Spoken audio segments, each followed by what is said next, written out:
Welcome to the Explainer. Okay, let's just dive right into this. Today, we're tackling something that literally keeps global traders awake at night. We're talking about resolving those complex, honestly kind of hidden roadblocks in cross-border trade settlements. You know, if you've ever had funds just vanish into the banking ether, or maybe you faced endless delays and the only explanation you get is some terrible elevator music on hold, yeah, then you know exactly how frustrating this can be. So we're going to unpack exactly why this happens and, way more importantly, how to systematically fix it.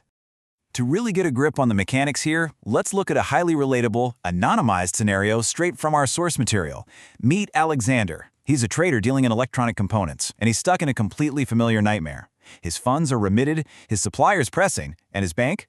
Well, they're just reviewing. His client in Russia actually already sent the money. His suppliers in China? They're banging on the door demanding their payment. But his bank manager just keeps feeding him that standard line. It's under review. The funds have left a high-friction jurisdiction, sure, but now they're completely trapped in banking limbo. Section 1. The Hidden Settlement Problem. Now, what's really fascinating here is the natural, perfectly human reaction to a crisis like this. Alexander's initial completely panicked request to the consultants at EZIPD was literally just, "I just need to open a new bank account." It's the classic misdiagnosis. He incorrectly assumed the problem was just an administrative hiccup. And honestly, the logic seems pretty sound at first glance, right? Like, if my current bank is blocking me, I'll just go get another bank. Makes sense, right? Well, before we rush out to fill out a mountain of paperwork for a new bank, we really have to pause and ask a much better question. Why did the existing account fail in the very first place? This is right where we have to shift our focus from pure panic to strategic analysis. Because think about it. If we don't know exactly why the system broke down, how on earth can we possibly ensure the next account won't just do the exact same thing? Section 2. Diagnosis. Account versus route. And here is the absolute revelation, the real wow moment, if you will, discovered by EZIPD during their analysis. It actually wasn't an account opening failure at all. It was a settlement node failure. The incumbent bank had actually rejected the source of the funds and the specific payment path they were taking. It literally had zero to do with Alexander's company being bad or non-compliant. The payment route itself was just inherently incompatible with that specific bank's risk controls. Which means Alexander could go out and open 10 more bank accounts, and every single one of them would still fail if he tried to use that exact same route. Let's compare the traditional reaction to this modern diagnostic approach, because the contrast is huge. The old way? It's highly reactive. You treat it as a missing account problem. You submit endless stacks of documents, you wait around for the bank's super opaque feedback, and ultimately, you just leave the entire risk hanging out there for your next receipt. But compare that to the EZIPD way. You treat the issue as a root mismatch. You determine exactly why it failed first, and then you actively design a verifiable settlement path. Relying on standard industry reactions, that just leaves you totally vulnerable to repeating the whole cycle. A strategic diagnosis actually zeroes in on and solves the root cause. So, the absolutely crucial point is this. Once we know the route is the actual problem, how do you rebuild a broken settlement route? Let's move to the next section and see how this all builds into an actual, executable solution that businesses can rely on. Section 3. Bank Intelligence Logic.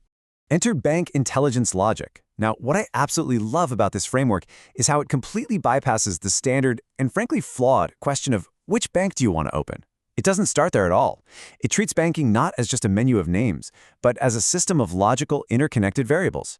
Let's break down this banking black box into a really clear, logical formula.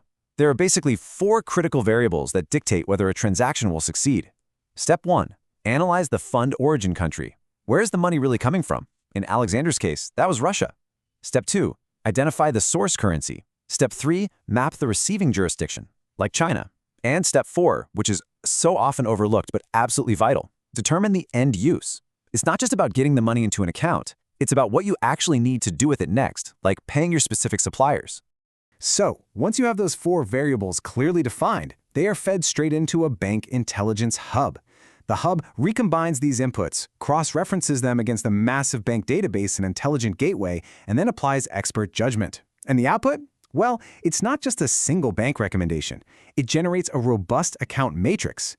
This matrix is specifically engineered to be capable of settlement for your exact variables.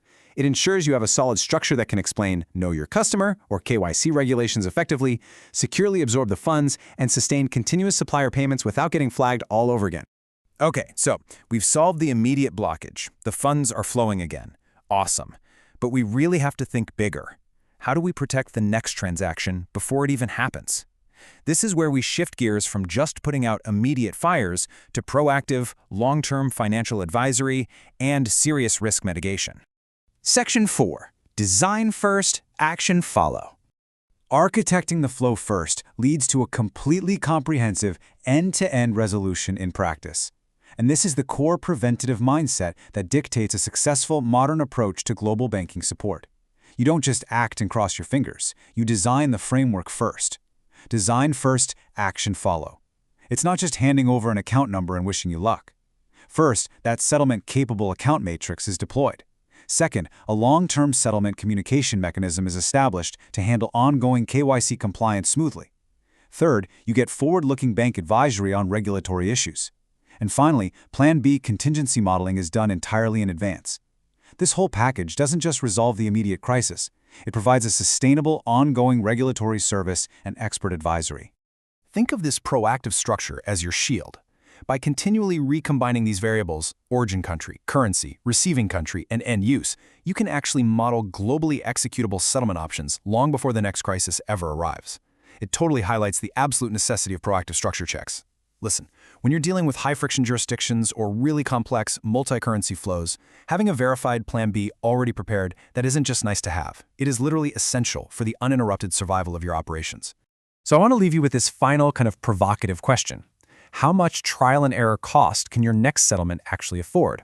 Look, blind action in global banking is expensive, it is deeply frustrating, and it can be potentially fatal to your supply chain. It's time to challenge your current settlement strategy. Remember the core takeaway from today's explainer. Diagnose the route, not just the account, and always, always prioritize design over blind action. Thank you so much for joining me today, and I really hope this fresh perspective helps you keep your global trade moving efficiently and securely.